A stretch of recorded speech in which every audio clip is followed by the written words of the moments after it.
Our people, Los del Valle, a look at Latinos and Latinas who have shaped the history of the Rio Grande Valley. On the southernmost tip of the United States lies the Rio Grande Valley, with a history and culture as deep and as rich as any geographic area in the world. Here, people of various races, ethnicities, and religions speak in multiple tongues: English, Spanish, which includes Arabic, Greek, and Latin, Hebrew, Nahuatl, and even Spanglish. Here, Coahuiltecan, Karankawan, Spanish, Sephardic Jew, Mexican, German, Irish, and French genealogical roots run as deep as the Gulf of Mexico. Here is where economic, political, social, and cultural changes have been the historical norm in what Rogelio Núñez, co-founder of the Narciso Martinez Cultural Arts Center in San Benito, calls the Valley the center of the universe. Here is where Don Americo Paredes, folklorist extraordinaire, called originally home. Here is where Don Rolando Hinojosa, prolific award-winning Tejano author, says that something magical in the Rio Grande water brings back its own and attracts many others. Valley roots indeed run deep and true. The rich cultural tradition that existed even before the settlement of Jamestown, Virginia, the inevitable changes of the 19th century, and the challenges and potential of the new millennium have indeed created un mágico valle. The valley, however, has not been immune to ethnic, racial, and economic discrimination, catastrophic natural disasters, or economic stagnation. El Valle, like its people and their cultura, has persevered and in many ways has overcome its obstacles. In the future, as in the past, the corazón or heart of this place that we call home is in Los del Valle.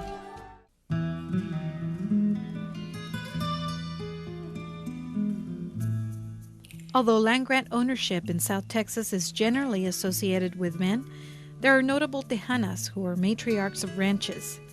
One of these was Rosa Maria Hinojosa de Ballí. She was born in 1752, only 2 years after José de Escandón established the first Spanish colony in the lower Rio Grande Valley. Author of the book, I'd Rather Sleep in Texas, Mary Margaret McCallan Amberson shares these insights. I think the study of Doña Rosa Maria is very important in that she is the first known example in our region of the lower Rio Grande Valley to actually be able to conduct business on the level that any man could at the time. In fact, more so in many ways. It's interesting to note that so many who claim to be pioneers or first frontier families, they stake that claim so much on that first man. The women, though, if they did the right things and they knew what they were doing, they could succeed just as much. A member of a wealthy family, Rosa Maria was highly educated. She married José María Ballí, and upon his death in 1790, she inherited the land grants that her husband and father acquired. Her estate, however, was debt-ridden, and she had 3 young sons to raise alone. But that did not stop her from increasing her land to nearly 650,000 acres by 1798, which is 1/3 of the present-day lower Rio Grande Valley. Recognized as the first cattle queen of Texas, Doña Rosa established her ranch headquarters in present-day La Feria. She exercised unquestioned authority over the area and was generally referred to as La Patrona. This aristocratic landowner fulfilled the role of madrina or godmother to many. She practiced Catholicism fervently and encouraged one of her sons, José Nicolás, to become a priest. Well, the padre, I don't want to say he was Doña Rosa's favorite son, but he was certainly astute and well-educated and had hope for land himself. She succeeded in getting land grants, I think, for just about all of her children. And they applied for the land grant known as Isla de los Brazos or Brazos Santiago, which today is known as Padre Island.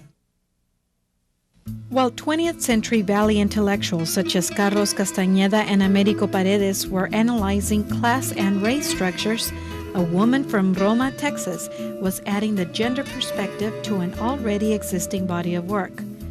That was Jovita González de Mireles, folklorist, historian, writer, and teacher. Jovita González was born on her grandparents' ranch near Roma in 1903. Her family moved to San Antonio, where Jovita obtained a bachelor's degree from Our Lady of the Lake College, and in Austin, at the University of Texas, she obtained a master's degree in 1930. Her thesis, Social Life in Cameron, Starr, and Zapata counties, was original research that did not view Mexicans as a social problem. Jovita's professional accomplishments were many. She received a Rockefeller Foundation grant to collect Mexican-American folklore and worked extensively with Texas folklorist Frank Dobie.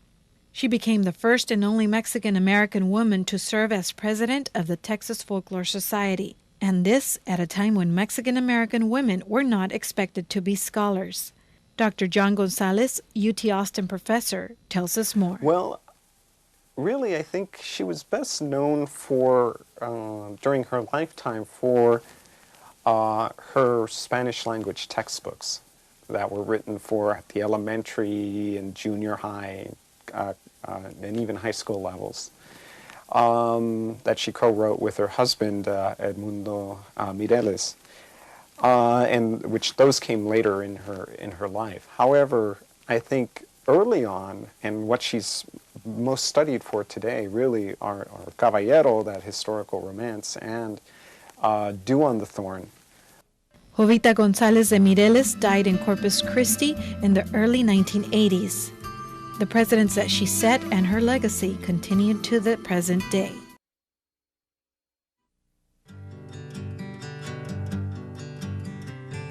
As you drive into the city of San Antonio on Highway 37, you'll notice that intersecting Highway 90 is named Jose Lopez Highway. That man is a Rio Grande Valley native. Jose Mendoza Lopez is a decorated World War II veteran who received the highest honors from both the United States and Mexico.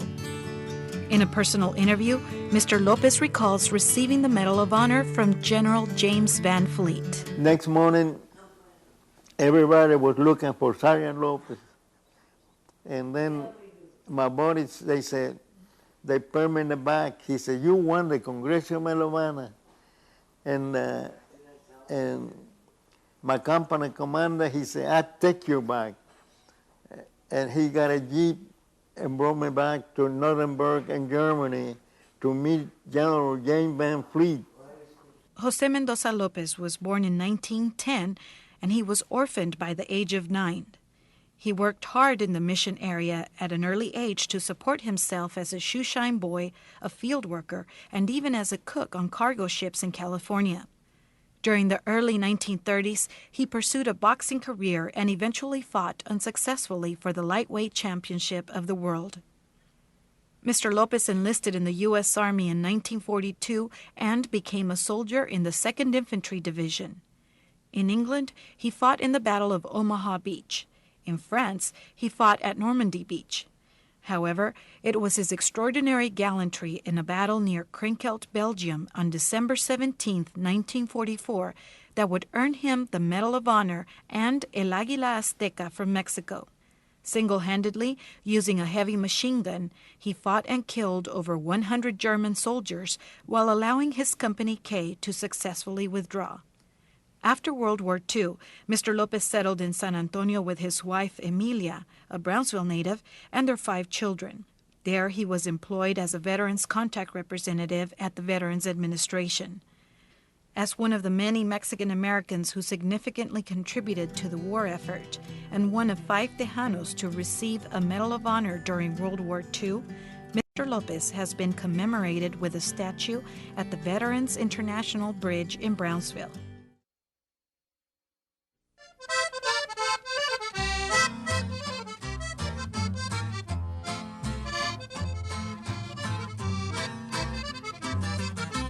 Who in this valley does not recognize this sound?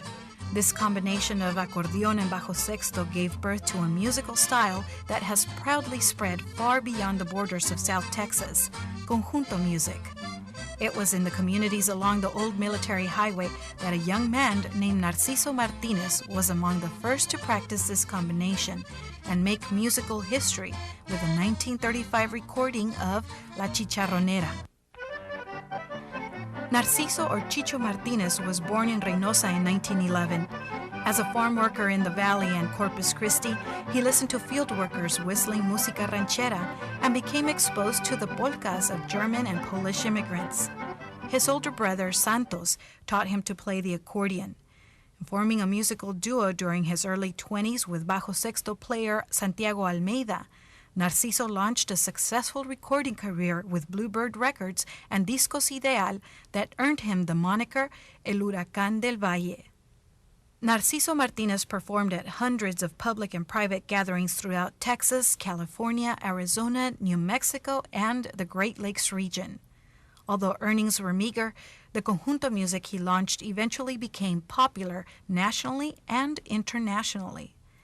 Martinez received numerous awards for his musical contribution, including the prestigious National Endowment for the Arts Award for Lifelong Achievement. On his 80th birthday, Narciso Martinez performed at the inauguration of the Narciso Martinez Cultural Arts Center in San Benito. Dr. Americo Paredes, 20th century folklorist and scholar, helped rewrite history to better reflect the experience of Mexican Americans along the border. His landmark dissertation, published in 1958, with his pistol in his hand, was based on El Corrido de Gregorio Cortés and gave a historical account of border ballad heroes of the 19th century.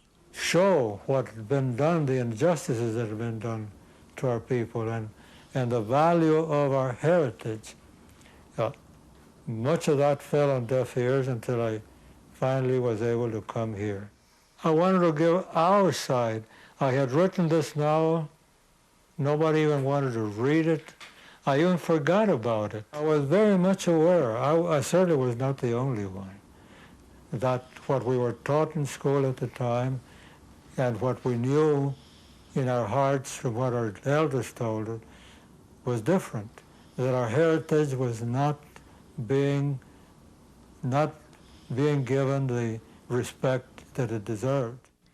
It was not easy, however, for Don Americo to obtain his education. Born in Brownsville in 1915, he graduated from high school during the Great Depression. Despite limited educational opportunities for Mexican Americans at the time, he received an associate's degree from Brownsville Junior College in 1936. He worked for the Brownsville Herald and sang corridos at local radio stations. After serving in the military during World War II, he enrolled at the age of 35 at the University of Texas at Austin, where he completed a bachelor's degree and a PhD. Dr. Paredes taught English and anthropology at UT, and after retiring in 1984, he became professor emeritus. He published 5 more books, including George Washington Gomez, a historical novel depicting Brownsville political and social life in the early 20th century. In 1990, the Mexican government bestowed upon him the highest honor awarded to a non-Mexican citizen, El Águila Azteca. Dr. Paredes died in 1999, and his wife, Doña Amelia, died only a few months later. At his request, their ashes were spread at the mouth of the Rio Grande.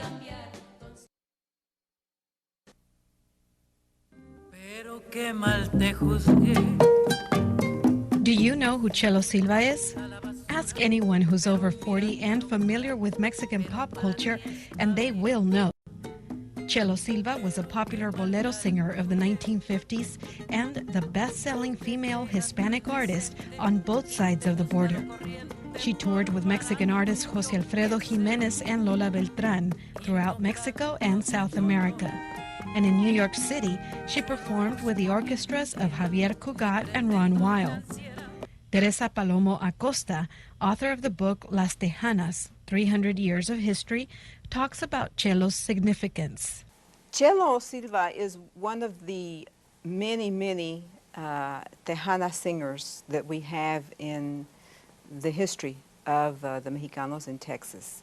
And I think that she's notable because she really preserved the beauty of Spanish language songs that come from the Valley, and they're very important, and that have influenced all the generations of Tejana singers who followed her. If you think of Vicky Carr in the 1970s, Vicky Carr sang the romantic songs.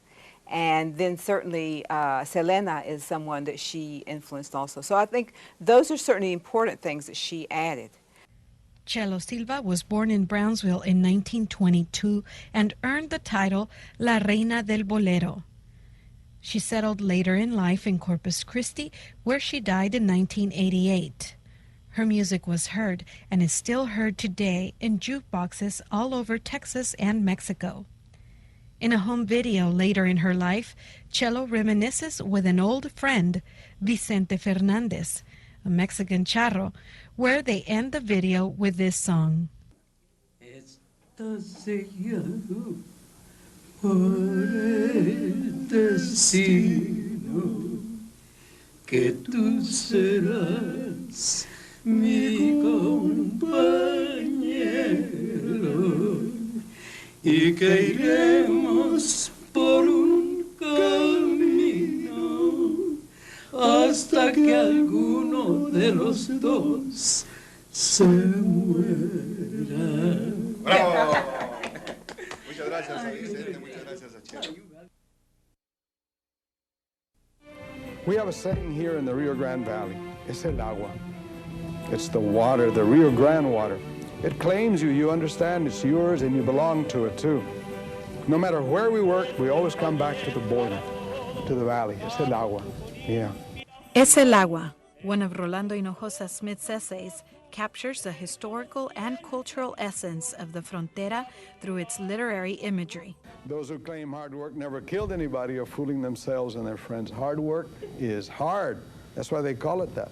It's killing, but there's a certain kind of pride, foolish pride perhaps, and unexplainable too, but a family is proud of what it does and what it can do. Dr. Hinojosa Smith teaches English and creative writing at the University of Texas at Austin. He has authored many books, including Estampas del Valle y otras obras, which earned him a Quinto Sol Award in 1973. His other works include Generaciones y Semblanzas, Korean love songs, Rights and Witnesses, and Partners in Crime. His work has been translated to 7 languages, and his Cleo City Death Strip series, a serial work set in fictional Belkin County, continues to be the subject of master's and doctoral theses in this country and abroad. Born of a Mexican-American father and an Anglo-American mother in Mercedes, Texas in 1923, he considers the stability of his childhood and his bilingualism as crucial to his writing career. It grounded him with a sense of place and belonging and provided a wide array of writing material. The young Rolando came from a family of avid readers. He read many novels, The New Yorker, and Spanish literature from La Prensa, published in San Antonio. Dr. Hinojosa Smith attended Texas Southmost College and graduated from the University of Texas at Austin. After serving in the Korean conflict, he taught high school in Brownsville. While in his 30s, he completed a master's degree at Highlands University in New Mexico and a PhD at the University of Illinois. I have the best job in the world for me. I teach where I want to be teaching, the University of Texas at Austin. I teach what I like to teach, and that's what I specialized in. And I'm a writer, and I get paid for it.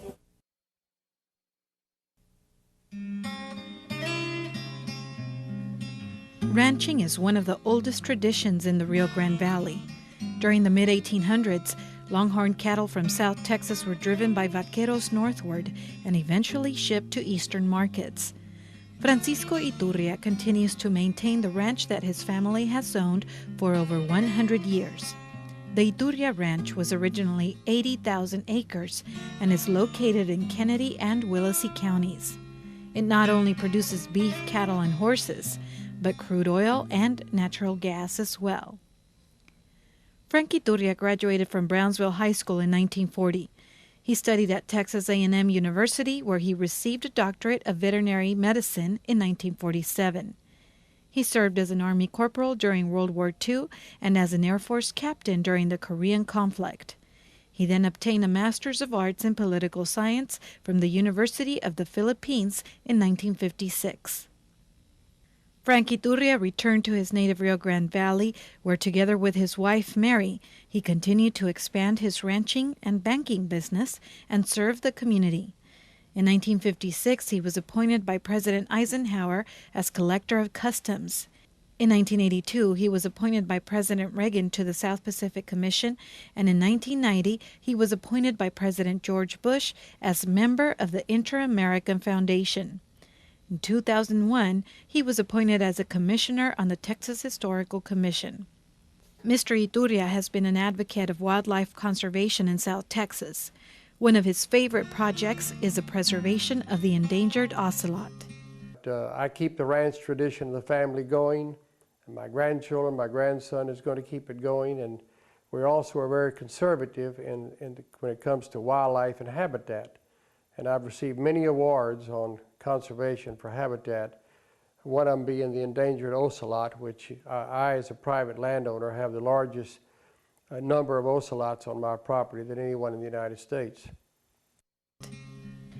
The Iturria Ranch has endured despite a changing economy, and Mr. Iturria, its patriarch, hopes to pass on this legacy to future generations. The Great Depression brought economic hardships to people throughout the United States, including those in the Rio Grande Valley. Yet living through that era gave some people the strength to deal with later adversities. Such was the case of business and civic leader Mary Rose Cárdenas. I just am very thankful that I live in a community that allows us to be able to express ourselves and help, and to know that the people here have the skills and the work ethic that we need to be successful. Mary Rose Cárdenas was born in Mercedes, Texas. Her family settled in Brownsville, where she graduated from high school. A year later, her father became ill and was unable to work. Thus, at the age of 17, Mary Rose became the breadwinner of the family. In 1955, she married Renato Cárdenas, who owned a gasoline station and sold used cars. Their hard work paid off because in 1971, they acquired the Brownsville Buick franchise. It prospered significantly, and recently, Cárdenas Motors was named one of the top 100 Hispanic corporations by Hispanic Business Magazine, with dealerships in Brownsville and Harlingen. Mrs. Cárdenas' civic leadership includes a 19-year tenure as a board of trustee for Texas Southmost College and the University of Texas Brownsville. She was instrumental in this partnership and headed the fundraising of $1 million for a unique endowment scholarship program. Mrs. Cárdenas has also been a member of the Board of Trustees of Valley Regional Medical Center, developing a business plan for the $60 million facility that opened in 1998. She is a board member of the San Antonio branch of the Federal Reserve Bank and Driscoll Children's Hospital. Governor George W. Bush commissioned a Yellow Rose of Texas in Mrs. Cárdenas' honor for her dedication to expand higher education in South Texas.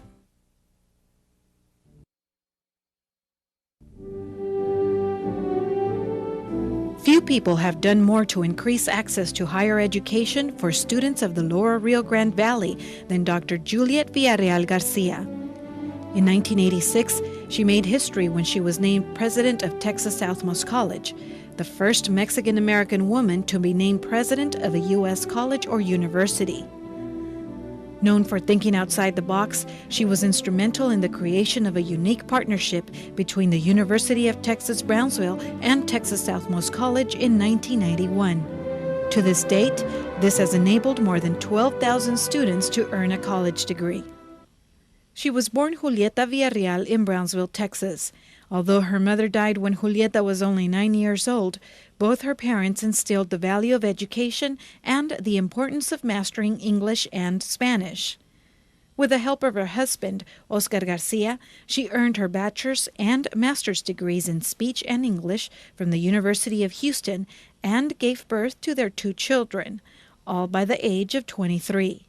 In 1976, at the University of Texas at Austin, she earned her doctorate in communications and linguistics. Dr. Juliet V. Garcia has received innumerable awards and honors, including an induction into the Texas Women's Hall of Fame and recognition by Hispanic Business Magazine as one of the nation's most influential Hispanics. She has also served as chair of the American Council of Education, the nation's foremost educational policy organization.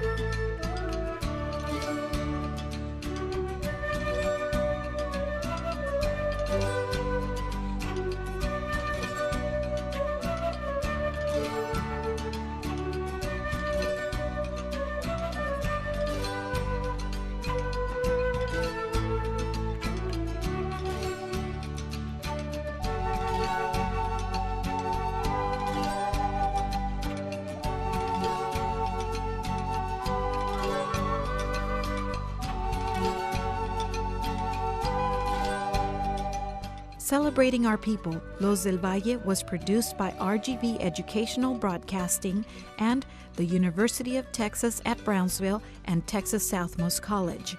Gracias por escuchar.